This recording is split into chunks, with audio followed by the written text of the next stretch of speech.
बात करने के लिए लॉगिन करें www.astrotak.com।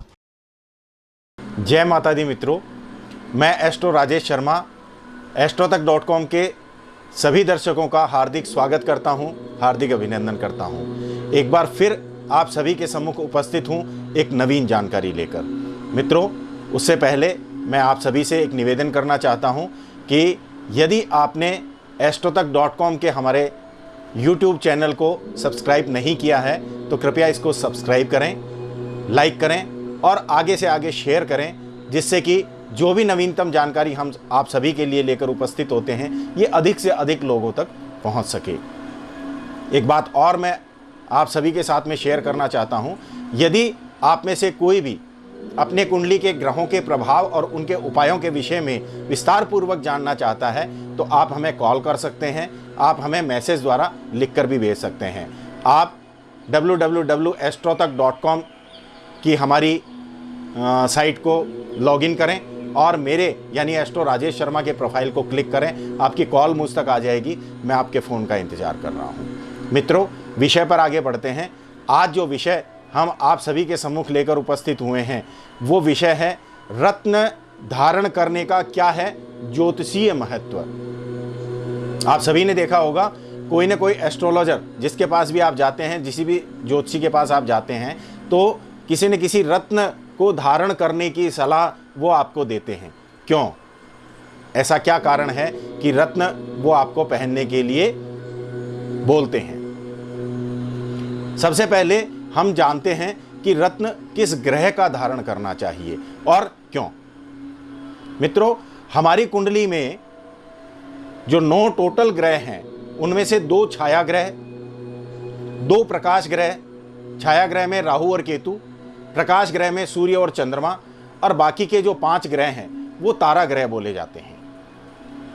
राहु और केतु छाया ग्रह को अगर हम छोड़ दें तो 7 ग्रहों में से बाकी जो 7 जो ग्रह बचते हैं उनमें से 3 से 4 ग्रह हर लग्न की कुंडली में योग कारक होते हैं और 3 से 4 ग्रह बाकी जो बचे हुए होते हैं वो मारक होते हैं। यानी अगर कोई एक उदाहरण लेके हम देखें तो मेष लगन की अगर हम कुंडली लेंगे तो लग्नेश हुए मंगल यानी हनुमान जी। मंगल यहाँ पर योग कारक रहेंगे। पंचम के स्वामी सूर्य ये यहाँ पे योग कारक रहेंगे।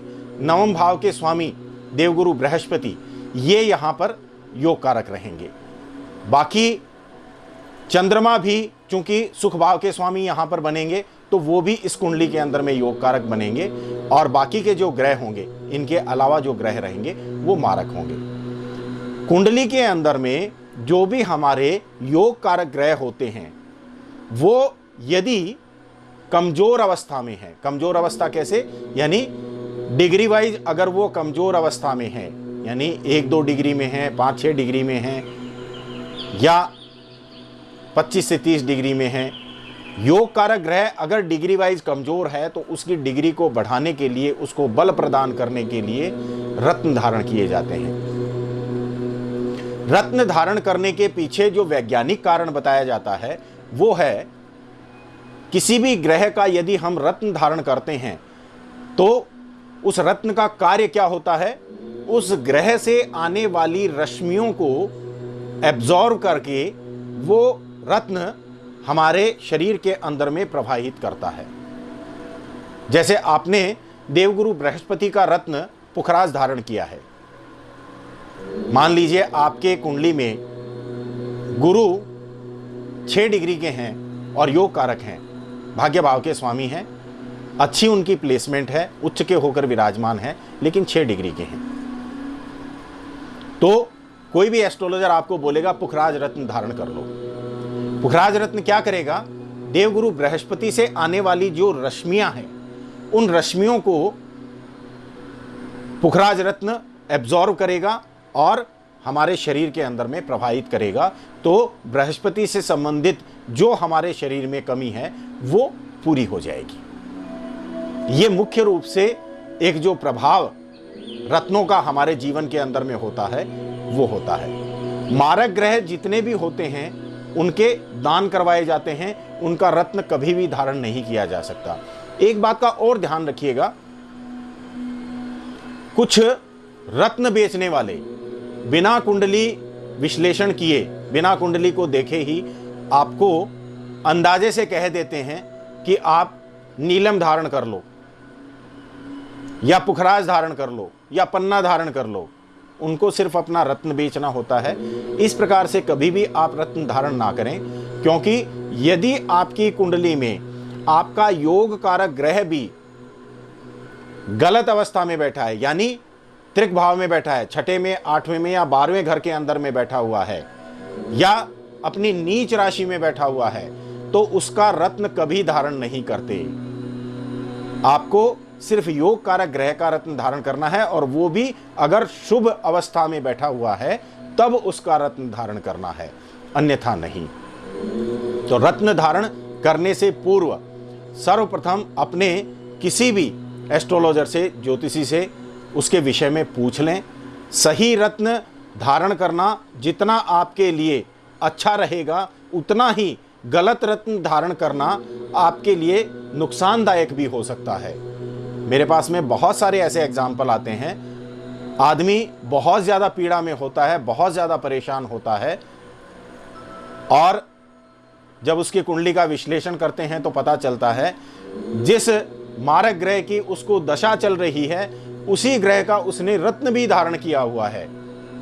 तो आप सोचिए, ये विपरीत परिस्थिति को और ज्यादा बल प्रदान करने वाली स्थिति बन गई।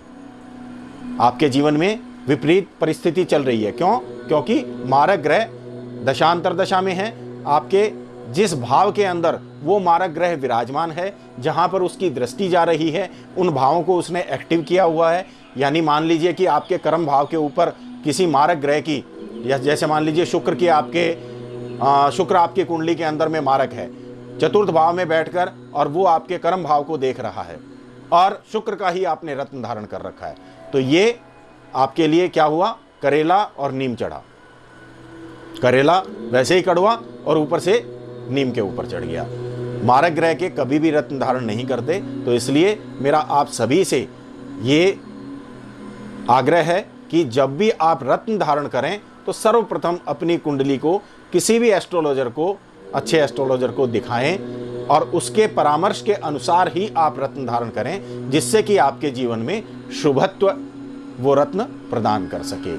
मित्रों, आज की वीडियो में जो जानकारी है वो यहीं तक। अगले वीडियो में फिर आपके सम्मुख कोई नई जानकारी लेकर उपस्थित होऊंगा। जय माता दी।